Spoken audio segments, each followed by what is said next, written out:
présenter. Je suis directeur exécutif de ENDA Ecopop et en même temps coordinateur pour l'Afrique de l'Observatoire de la démocratie participative. Peut-être clarifier un peu le positionnement de ENDA Ecopop par rapport à ENDA Tiers-Monde. ENDA Tiers-Monde, c'est un réseau mondial créé depuis 1977 qui a son siège en Afrique. Ici au Sénégal, vous êtes au siège de ENDA Tiers-Monde. Et dans ces années-là, 77, toutes les grandes organisations internationales s'implantaient en Europe, s'implantaient en Amérique. Mais les pères fondateurs, notamment Jacques Bignoucourt et Ben Madi Cissé et Cheikh Hamidou Kane, qui étaient les pères fondateurs de ENDA Tiers-Monde, Cheikh Hamidou Kane, l'écrivain, qui étaient les pères fondateurs de ENDA Tiers-Monde, ont dit non, si nous devons intervenir en Afrique, il ne faut pas aller s'installer en Europe pour intervenir en Afrique. Il faut s'installer en Afrique. C'est pour cela qu'ENDA a pris le nom de Tiers-Monde.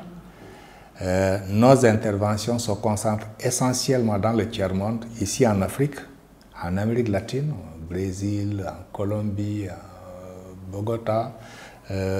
En Asie, nous sommes en Inde, et ici en Afrique, nous sommes dans plusieurs pays, notamment au Maroc, en Tunisie, ici au Sénégal où se trouve le siège, au Mali, à Madagascar, où je m'apprête d'ailleurs à aller en mission. Et donc, ENDA Tiers-Monde, c'est le réseau. Si je dois comparer, c'est comme si on dit les Nations Unies. Quand vous dites les Nations Unies, c'est le système dans sa globalité. Et dans les Nations Unies, vous avez le PNUD, le programme des Nations Unies pour le développement. Vous avez l'UNICEF, vous avez l'OMS, vous avez le PAM, vous avez etc., etc. Donc, chacun des départements s'occupe d'un aspect précis. C'est exactement comme cela à ENDA. ENDA Tiers-Monde, c'est le réseau international, et dans ENDA Tiers-Monde, il y a plusieurs départements qui s'occupent chacun d'un aspect particulier. Vous avez ENDA Santé qui s'occupe des questions de santé, vous avez ENDA Pronat qui s'occupe des questions de protection de la nature, vous avez ENDA Eau Populaire qui s'occupe des questions d'accès à l'eau, vous avez ENDA Jeunesse Action, et ENDA Ecopop est le département de ENDA qui s'occupe des questions de décentralisation, gouvernance et développement local. Ecopop a été créé en 1991, donc nous fêtons nos 30 ans, et depuis 1991, nous agissons pour l'émergence de villes et territoires durables en Afrique. Donc l'Afrique concentre essentiellement notre intervention, et c'est essentiellement sur l'émergence des villes et territoires durables. Et quand nous disons villes et territoires durables, c'est des villes qui sont conçues dans leur gouvernance pour qu'elles soient participatives, puisqu'on ne peut pas concevoir une ville sans ceux qui sont dans la ville, les habitants, les citoyens, les jeunes, les femmes, etc. Donc, la gouvernance de la ville, pour nous, nous tenons à cela. C'est pour cela que nous avons beaucoup d'activités sur le développement local, nous avons beaucoup d'activités en direction des autorités locales. Deuxième volet de notre activité, c'est les services sociaux de base qui sont dans la ville. Et nous, nous les considérons comme étant des droits. Pour la ville, nous disons que tous ceux qui sont dans la ville ont droit à l'éducation, ont droit à la santé, ont droit à la mobilité, ont droit à la... Donc, ils ont droit à un environnement sain, etc., etc., un environnement propice qui leur permette de s'épanouir. Et tous ces aspects-là que certains vont considérer comme étant des besoins, nous nous disons que c'est des droits. Donc, nous travaillons pour que les autorités locales puissent, puisqu'ils ont été élus pour ça, pour qu'ils puissent répondre à ces droits-là, mais nous travaillons également avec les communautés pour qu'ils puissent se rendre compte que ces besoins qu'ils expriment sont des droits qu'ils ont et qu'ils doivent les revendiquer. Et notre troisième champ, c'est le développement économique. Donc, autant nous travaillons pour que les citoyens puissent se rendre compte qu'ils ont des droits et qu'ils revendiquent ces droits-là, autant nous travaillons avec les autorités élues qui, pendant un mandat de 5 ans, doivent répondre aux droits, autant nous travaillons pour doter les collectivités territoriales de ressources pour qu'ils puissent répondre à ces droits. Et ce troisième aspect est essentiel parce que, dans notre conviction, les villes et les territoires regorgent de potentialités économiques. L'Afrique n'est pas pauvre.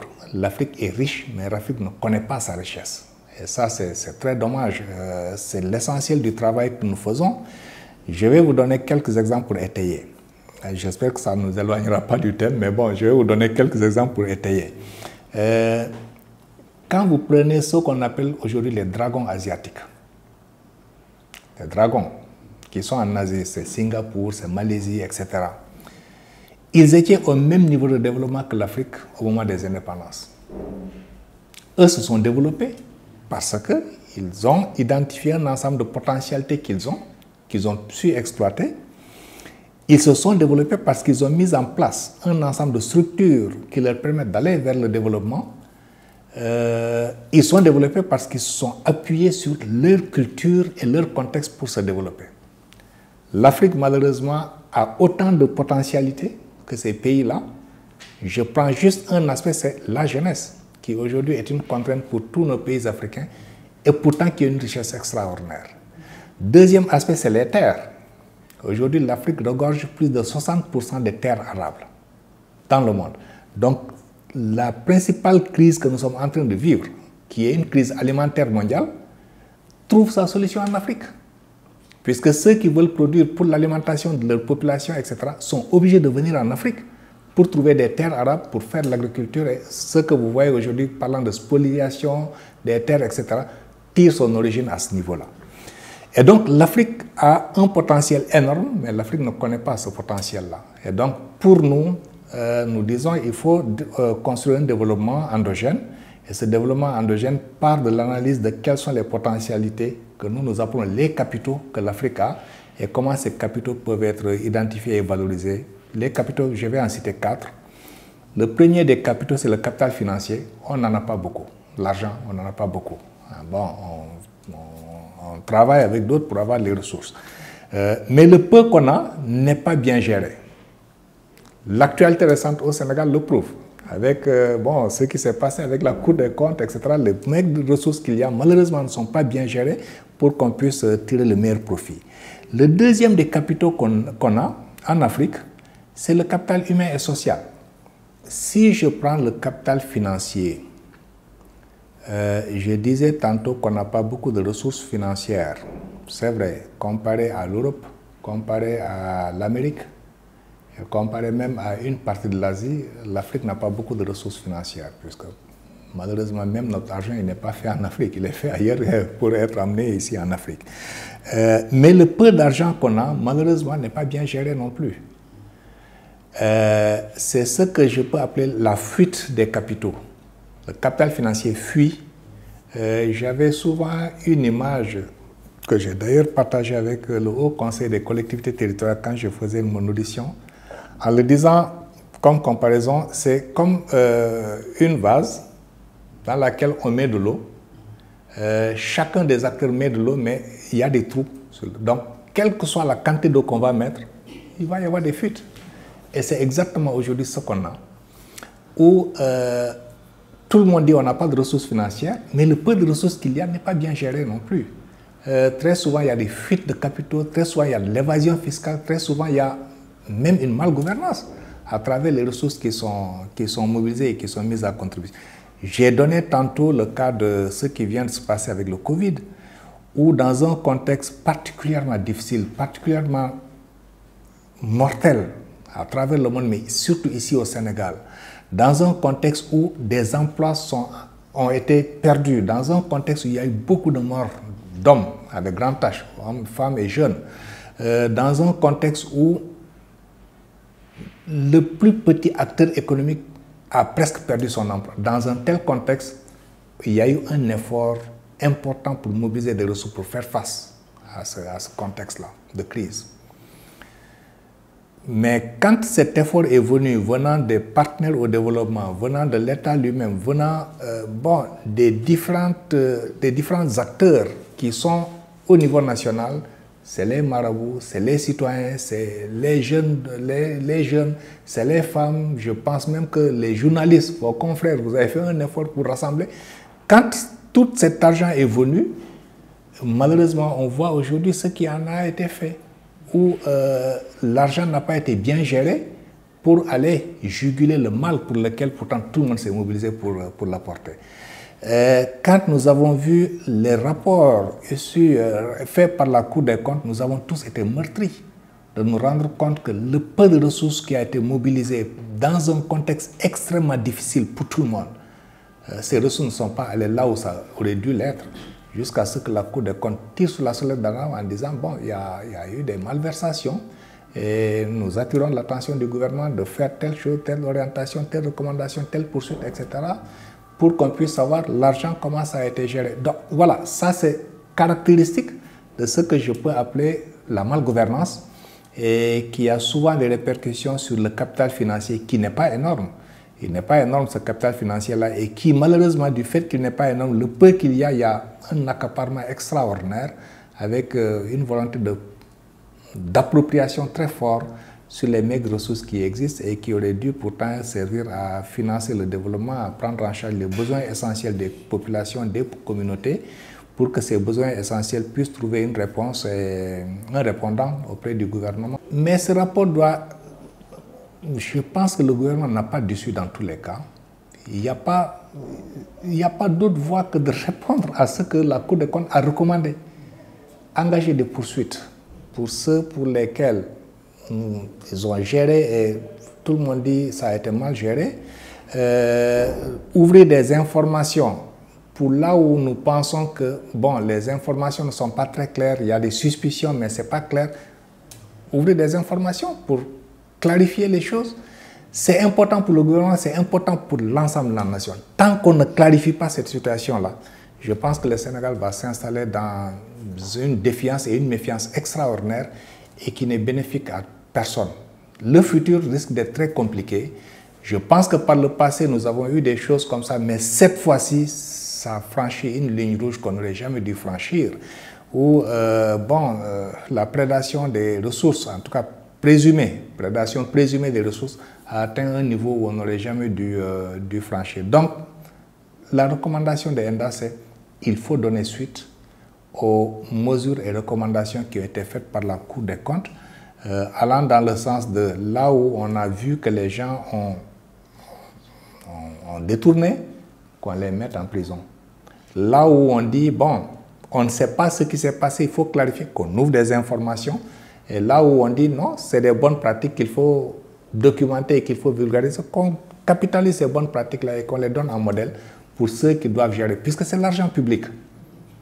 Tu vois, c'est l'argent public. Même dans nos maisons, on refuse que l'argent disparaisse comme ça. À plus forte raison dans une nation organisée où c'est l'argent qui a été mobilisé par tous les citoyens, depuis le marabout jusqu'au simple citoyen qui est dans sa case et qui a des mal à s'alimenter et qui difficilement cotise pour dire « je participe à l'effort de la nation pour faire face à la Covid » puisqu'on nous a fait comprendre qu'on était en guerre.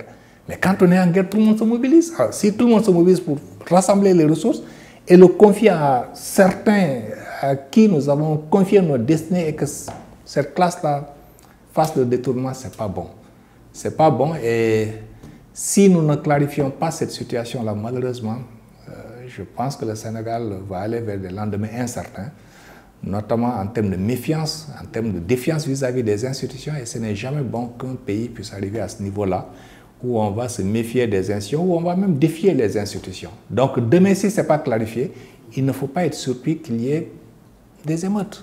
Il ne faut pas être surpris qu'il y ait des jeunes qui se soulèvent. Il ne faut pas être surpris qu'il y ait des révoltes de part et d'autre. Il faut l'éviter. Donc pour l'éviter, la meilleure des manières, c'est ça ma recommandation, clarifions ce qui doit être clarifié dès maintenant. Ceux qui ont été pris comme ayant fait des détournements, il faut les traduire en justice. La justice tirera les conclusions. Ceux pour lesquels on dit, bon, ce n'est pas clair dans ce qu'on a vu dans leur gestion, il y a des zones d'ombre, il faut ouvrir des informations pour qu'ils clarifient, qu'ils présentent les choses. Ils sont tous présumés innocents jusqu'à preuve du contraire.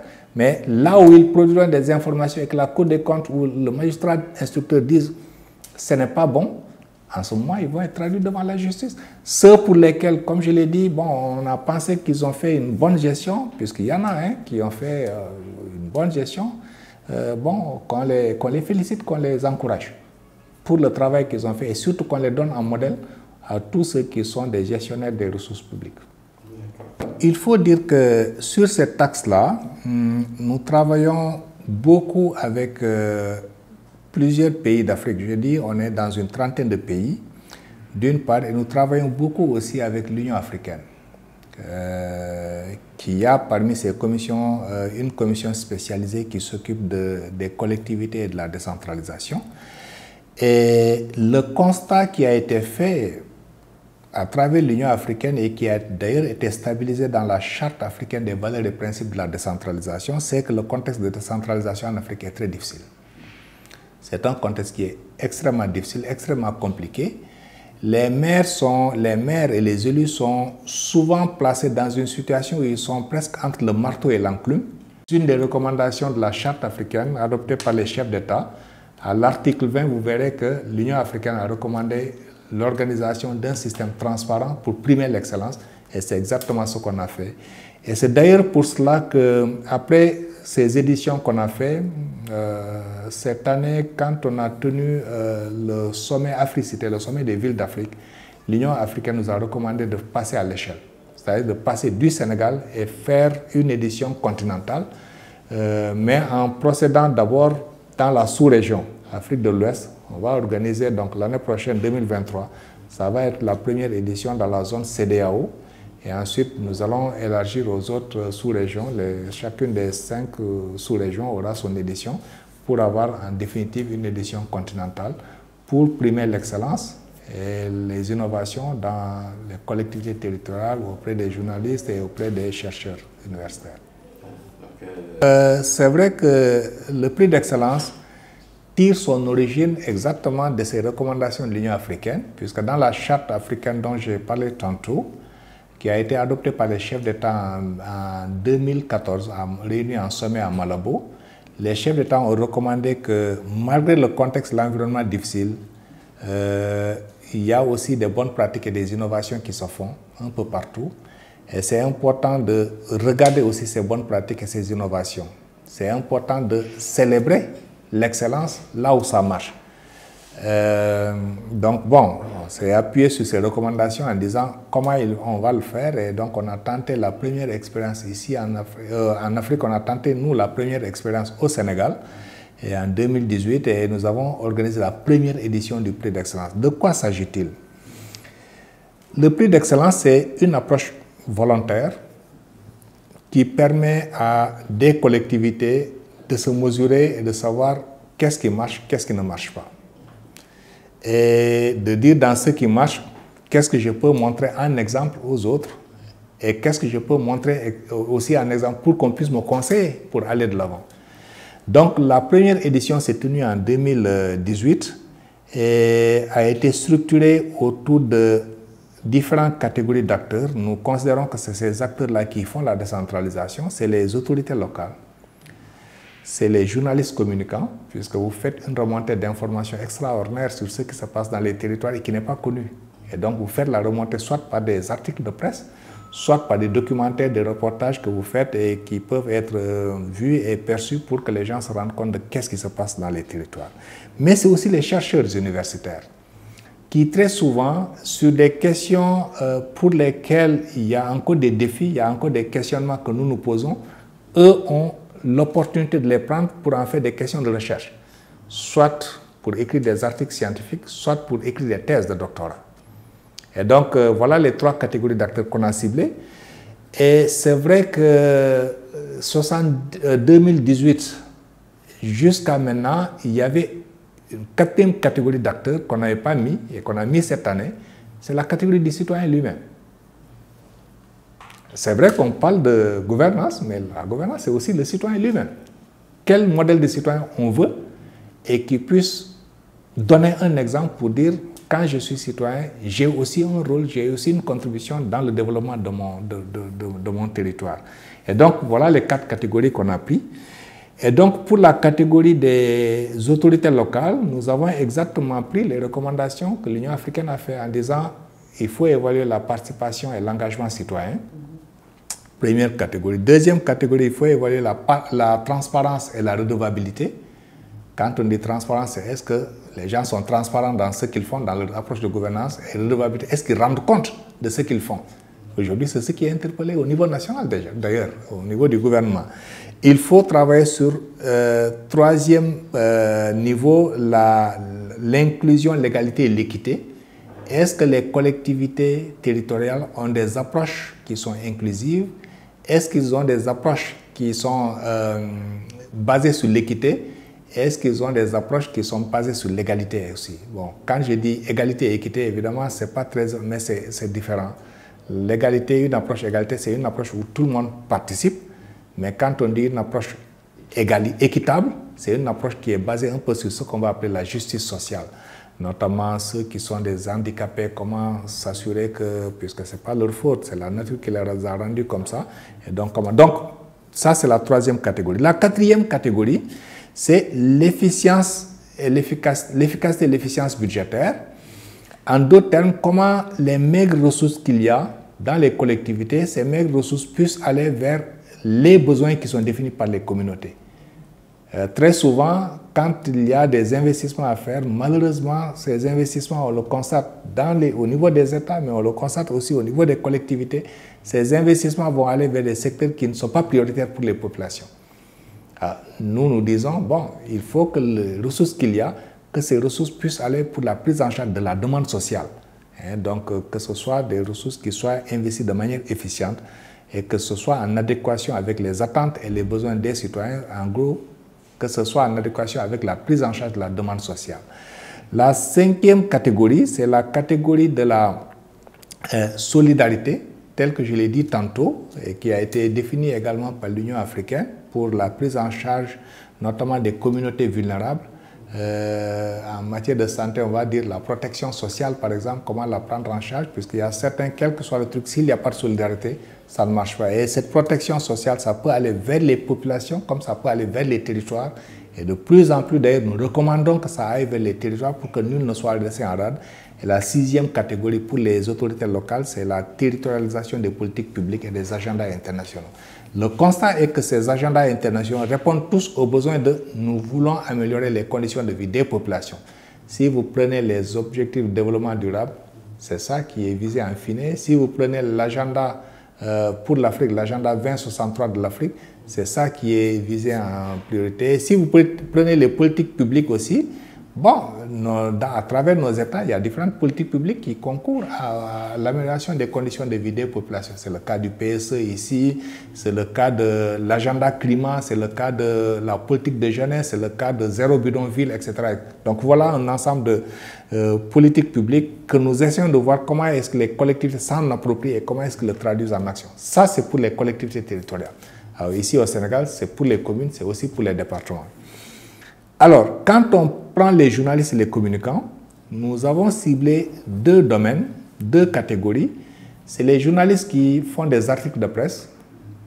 Si vous prenez le journal, vous verrez qu'il y a beaucoup de papiers qui sont faits par des journalistes et très souvent de bons papiers qui rendent compte de ce qui s'est fait dans les territoires, dans la commune, etc., avec la remontée de l'information. Mais c'est également les reportages.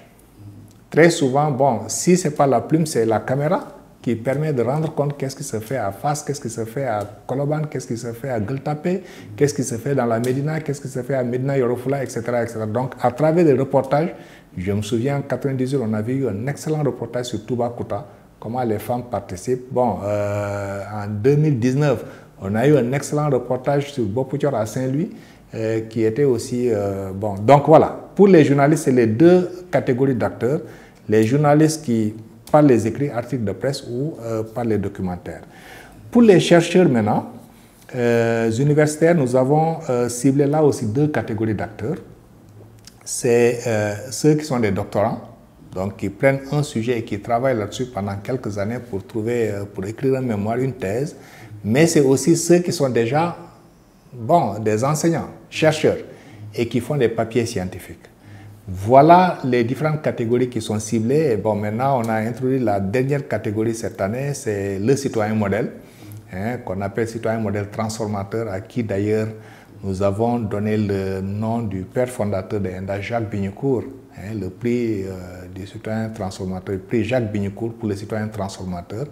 Et cette année, on l'a donné à vraiment une personne dans un coin très reculé de Saint-Louis qui fait des choses extraordinaires en matière de lutte contre les changements climatiques et c'est à lui qu'on a donné. Bon, j'ai oublié de dire que le prix pour la presse, ça porte le nom de Feu Babacar Touré. On l'oublie très souvent, mais Babacar a été à ENDA. Il a animé une des entités de ENDA avant d'aller créer Sud Communication. Ces mots, c'est d'abord des mots de remerciement en direction de vous, acteurs de la décentralisation. On se trompe très souvent en pensant que bon, vous n'êtes pas dedans. Non, vous êtes dedans. Quand on parle de décentralisation, quand on parle de gouvernance, vous jouez un rôle essentiel dedans. Et ce rôle, il faut que la communauté le reconnaisse, il faut que la communauté s'en aperçoive. Donc, mes remerciements vont à vous pour cet entretien qu'on vient d'avoir. Mais mes recommandations, c'est également des appels que je vais lancer en direction de l'État, puisque les 30 collectivités qui ont été nominées, à mon avis, l'État doit jouer un rôle d'émulation en leur transférant une partie de ressources complémentaires qui leur permettent de prendre en charge les besoins essentiels et les projets prioritaires qu'ils ont identifiés, qu'ils ont définis. Ça, c'est vraiment un appel que je fais à l'État pour que l'État puisse améliorer la décentralisation, mais surtout que l'État puisse consacrer un guichet performance pour ces 30 collectivités qui ont fait un travail extraordinaire d'identifier des bonnes pratiques qu'ils ont, de participer à une compétition qui est évaluée par d'imminentes personnalités pour arriver à se hisser à un niveau où ils sont parmi les 5. Cette année, je rappelle qu'on a reçu 156 ou 170 soumissions et dedans, nous avons choisi 30 pour les collectivités territoriales. 18 parmi les journalistes, on a choisi 5. Et pareil pour les chercheurs. Donc, pour les 30 qui arrivent à se hisser au niveau, il faut leur tirer le chapeau, mais surtout, et c'est cela l'appel que je lance, l'État doit leur consacrer un guichet performance pour qu'ils puissent avoir des ressources complémentaires qui leur permettent de prendre en charge. Ça leur permettra d'être plus motivés, de faire de bonnes actions. Donc ça, c'est le premier appel. Le deuxième appel que je formule, c'est pour les prochaines éditions, ce serait bien que la journée de remise des trophées puisse coïncider avec la journée nationale de la décentralisation, puisque c'était ça la recommandation de l'Union africaine, qu'on puisse faire une journée nationale de la décentralisation, une journée africaine de la décentralisation, et qu'on puisse organiser une cérémonie pour primer l'excellence. À mon avis, il faut que pour les prochaines éditions, que ces deux puissent coïncider, de sorte que la journée nationale de la décentralisation va aussi être une journée où on célèbre l'excellence. Ça permet de marquer les esprits, etc. Bon, troisième recommandation, ça va en direction de vos maisons de presse. Je pense que c'est important puisque les productions qu'on a vues sont excellentes.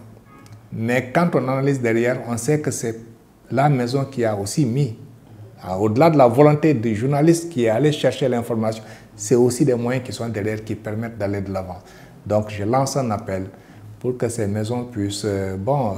c'est aussi à travers la visibilité du journaliste, la visibilité de la maison de presse qui est derrière. Et enfin, la dernière recommandation que je formule, qui est aussi un appel en direction des universitaires, c'est de leur recommander d'aller vers les territoires.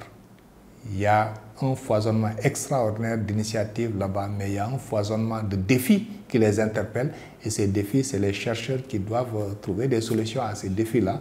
Et donc, je recommande fortement que ces chercheurs puissent s'orienter vers les collectivités comme champ d'expérimentation pour intervenir. Et enfin, les partenaires au développement qui soutiennent la décentralisation au Sénégal. On a, par essence, les journées d'excellence qui constituent le champ où ils peuvent rendre visible ce qu'ils sont en train de faire. Et donc, nous demandons à soutenir cette initiative.